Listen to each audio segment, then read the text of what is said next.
Kami dari kelompok 2 akan membahas tentang model perilaku dalam pembelajaran. Sebelum lanjut ke pembahasan, izinkan saya memperkenalkan diri. Perkenalkan, nama saya Ayu Andira Sriwahyuni dengan NIM A1H124001. Saya merupakan pemateri pertama dan rekan saya Agen Silvana dengan NIM A1H124027. Saya selaku materi kedua. Saya Risna dengan NIM A1H124081 selaku pemateri ketiga. Dan saya Rika Salmayanti dengan NIM A1H124049. Saya selaku pemateri terakhir. Langsung saja ke pembahasannya. Baik, pertama di sini saya akan menjelaskan tentang pengertian model pembelajaran berbasis pendekatan behavioral.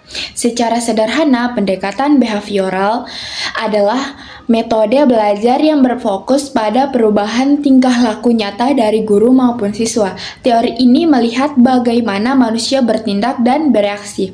Inti dari teori behavioral ini yaitu proses pembelajaran berpusat pada hubungan antara stimulasi ditunjukkan oleh siswa. Oleh karena itu, metode ini sering juga disebut sebagai pembelajaran stimulasi respon.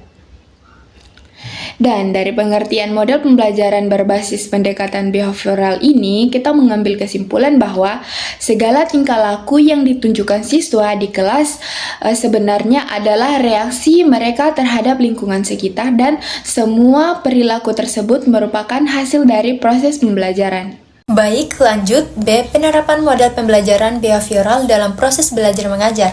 Yang pertama itu conditioning klasik. Conditioning klasik ini terbagi atas dua. Yang pertama, simultaneous conditioning. Itu menghubungkan stimulus netral, misalnya bunyi atau warna, dengan stimulus tertentu agar memunculkan respon yang diinginkan. Kedua, operant conditioning. Itu mengaitkan perilaku dengan konsekuensi agar perilaku positif diperkuat dan diulang. Kedua, pemberian rangsangan. Pemberian rangsangan juga terbagi atas dua. Yang pertama itu stimulus kondisional. Stimulus netral menjadi bermakna setelah dikaitkan dengan stimulus lainnya, sehingga menghasilkan respon tertentu. Dan kedua, delay conditioning. Itu stimulus diberikan secara berurutan dan berulang, agar hubungan stimulus respon semakin kuat. Ketiga, penguatan positif. Penguatan positif itu yang pertama penguatan pujian, itu memberikan apresiasi agar perilaku baik diulang. Dan kedua, pemberian hadiah. Pemberian hadiah ini untuk meningkatkan motivasi dan perilaku positif. Dan terakhir, penghukuman. Ada penghukuman negatif, itu mengurangi stimulus yang diinginkan untuk mengurangi perilaku yang tidak diinginkan. Dan yang terakhir, hukuman positif, itu dia memberikan konsekuensi yang tidak menyenangkan untuk mengurangi perilaku buruk.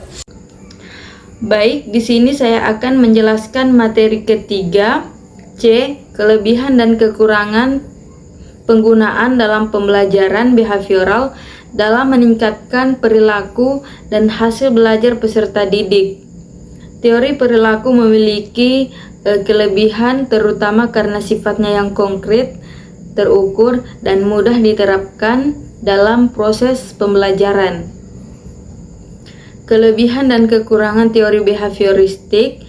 Yang pertama, memahirkan pendidik atau guru untuk selalu bersikap teliti dan tanggap atas segala sesuatu yang terjadi di dalam proses belajar. 2. Di dalam proses belajar mengajar, pendidik atau guru tidak dibiasakan untuk melakukan pembelajaran dengan metode ceramah, sehingga peserta didik dibiasakan untuk melakukan pembelajaran secara mandiri. Apabila peserta didik memenuhi kesulitan atau ketidaktahuan pada mata pelajaran yang sedang dipelajari, maka dia dapat bertanya langsung kepada pendidik atau guru yang sedang mengajar. 3. Terbentuknya perilaku yang diharapkan pendidik atau guru, memberikan reinforcement atau penguatan dengan memberikan penghargaan kepada seseorang yang dianggap layak menerima, atau tidak memberikan penghargaan kepada seseorang yang tidak layak.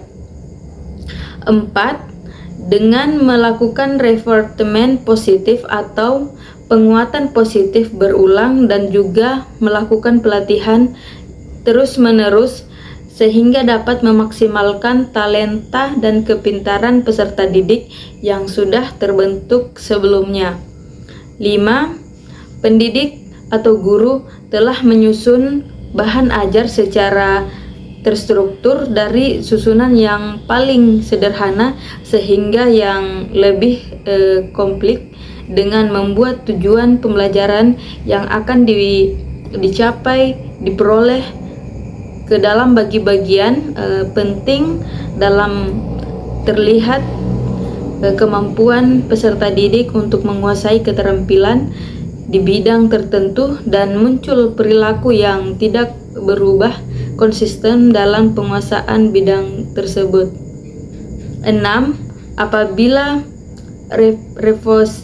respons atau tanggapan yang diinginkan belum tampak, maka dapat dilakukan penggantian stimulasi atau stimulus yang sebelumnya dalam motivasi yang baru sampai reinforcement atau tanggapan yang diinginkan itu muncul. 7. Teori behavioristik sangat profesional di dalam pembelajaran yang membutuhkan langsung praktik dan kritikan yang memiliki komponen kelanjutan beserta martaan dan sarana. 8. Teori behavioral juga sangat profesional digunakan kepada peserta didik yang masih membutuhkan kontrol dominasi dari pendidik atau guru, sehingga peserta didik diharapkan memiliki perilaku atau mencoba kembali, suka mencoba dan suka untuk pemberian apresiasi yang diberikan secara langsung. Selanjutnya, kekurangan dari penggunaan model behavioral dalam pembelajaran.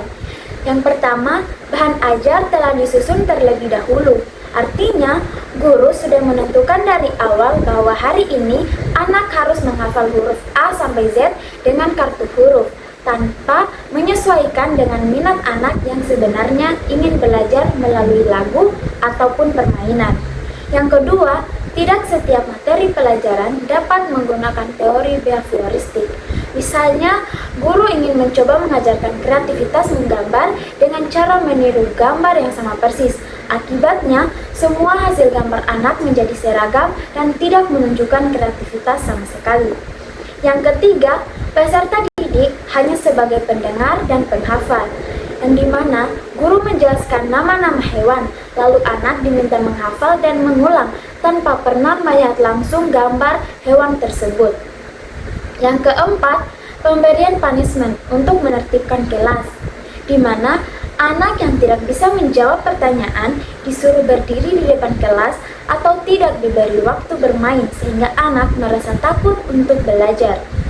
Yang kelima, pendidik aktif, peserta didik pasif, sehingga diperlukan reinforcement dan peran guru dominan, yang dimana guru terus menerangkan pelajaran sementara anak hanya duduk diam. Anak hanya berbicara jika ditunjuk, dan guru memberikan hadiah hanya untuk jawaban yang benar. Yang keenam, peserta didik pasif dan tidak dapat mengembangkan imajinasi serta tidak dapat menyelesaikan masalah tanpa guru, yang dimana pada saat kegiatan mewarnai, anak diwajibkan mengikuti contoh dari guru. Misalnya, daun harus hijau, sehingga anak tidak berani mencoba warna lain. Yang ketujuh, mengarahkan peserta didik berpikir satu arah, tidak memiliki kreativitas dan bersifat pasif. Artinya, ketika guru mengarahkan anak hanya pada satu jawaban saja, misalnya, daun itu warna hijau dan harus hijau, padahal daun juga bisa berwarna kuning, coklat, atau merah. Yang kedelapan, pembelajaran berpusat pada pendidik dan berorientasi pada hasil yang dapat diamati.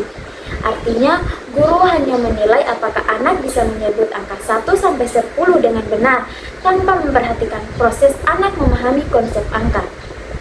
Yang kesembilan atau yang terakhir, peserta didik merasa tidak senang karena pembelajaran berpusat pada pendidik dan komunikasi yang satu arah.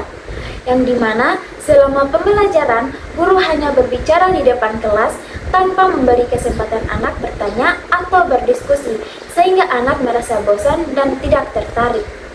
Itulah tadi paparan materi dari kami. Jika ada kekurangan, mohon dimaafkan. Kami ucapkan Wassalamualaikum warahmatullahi wabarakatuh. Dadah!